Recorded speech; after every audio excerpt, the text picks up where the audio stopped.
Hey guys, this is a tutorial on how to use Photopea to get a soft focus to have your photos look like Julia Cameron that we've been studying. So I'm in the website Photopea. If you need to go to Google Drive and download your photos, you should do that first.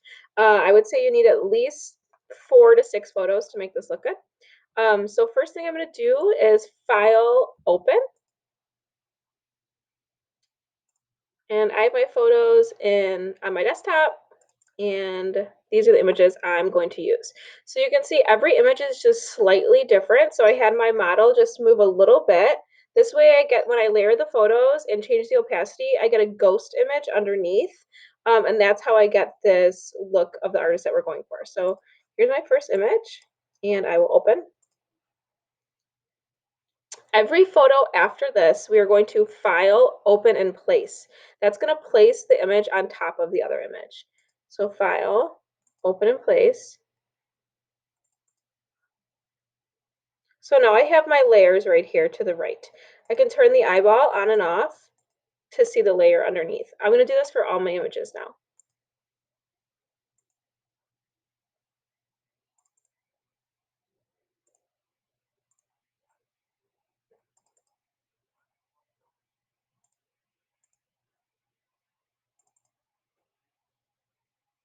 Okay. I just pressed enter to get rid of the little boxes around the corners.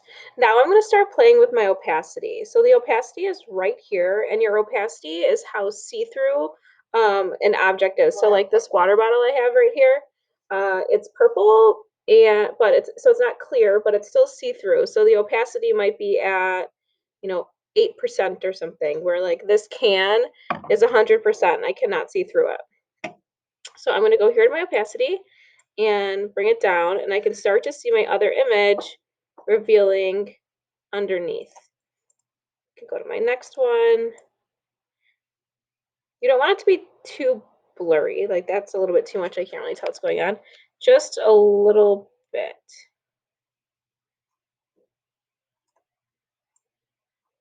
You might have photos where you're like, I actually don't even want to use that photo. You could turn that layer off. I like over here, see how I'm starting to reveal this hand underneath?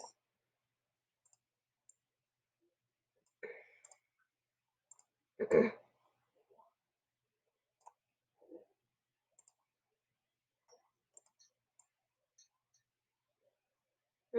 keep it like that. Okay, the next thing I'm going to do is I'm going to put layer masks on these photos so I can erase a little bit more, so I can reveal more of the specific photo that I want to be like my main master photo, the photo that's kind of shining through. And I like the one of his profile here. So here's my photo right here. I'm clicking on this, and I'm going to create a layer mask. This right here is your layer mask button, and it's white. You need to paint with the opposite color on a layer mask. So since this layer mask is white, I'm going to use black on it. Right now, my color picker, which is to the left, is automatically set in black to white, and I can press this little arrow to flip it. You want the black on top. So here's my brush. To make your brush bigger, you can press the brackets next to the letter P and smaller with the other bracket. So now I can go in and I can, whoop, too much. That was really intense. You see how like bold that is? So you want to bring the opacity of your brush down as well, which is right here.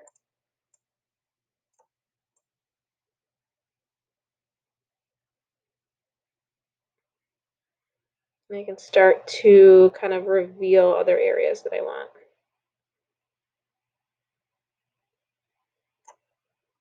If you look at your mask, it shows where you've made your marks. So I'm going to go to the next one, do the same thing, see what I want to reveal. And if you're ever like, oh, I don't like that head right there, I did too much, go back down to your color picker, switch to white, and it does the opposite. You can erase.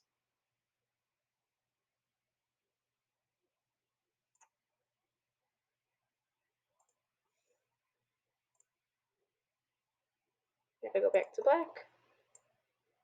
And you're gonna mess around with this until you get kind of like a blurred, ghostly image that you like. I'm gonna leave mine about there. Once you're finished with that, you can merge all your layers together. So to do that, you press the first one, hold down Shift, press the last one, and then I'm gonna right click on my mouse to merge layers. Since all my layers are merged now, I can edit this as one image, not individual layers. So I can go to Image Adjustments, Brightness Contrast, I like it a little darker. I'm going to take some of the saturation away because that's what the artist's work looks a little bit more sepia, not quite black and white. Okay, so there we are.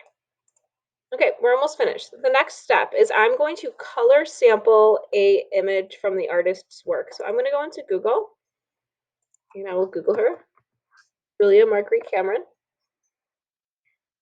images, and I'm going to take one of her images so I can overlay it on top. I like the ones that have the little like white border around them. So like this one, I'm going to save that image. I'm going to go back into Photopea, and I'm not going to file place. Do not file place it. You're going to file open. And where I saved it. Okay, so now I have my image. If I layer this girl right on top of my model, it's gonna look strange. It'll look like there's a second person in there. So I have to remove her face. There is a tool that looks like a Band-Aid called the Spot Healing Brush tool.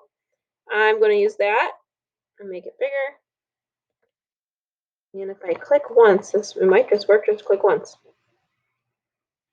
This tool samples pixels around your image to decide what it wants to fill in. But it takes a little while. It's a lot of work to do. There we go. Okay. Oops. Press the wrong button. Make it smaller with my brackets, the brush.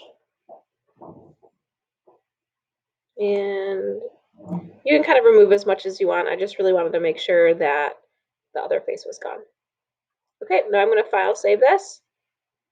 Export as a JPEG. Now I'm going to file place this on top of my model. So my other file is right here. So you can flip back and forth. So I can file, open in place. Where is it? Here we go. And I'll stretch it out. Press enter. Okay. And then I can play with my blending modes to find one I like the best. I think screen usually works the best. And you could also change the opacity of this. When you're finished, file, export as a JPEG, and then post it on your portfolio. If you wanted to do this in Photoshop, if you could do it in Photopea, the tools are extremely similar, but if you do want to do that, I have a tutorial for it in Photoshop too, so just let me know.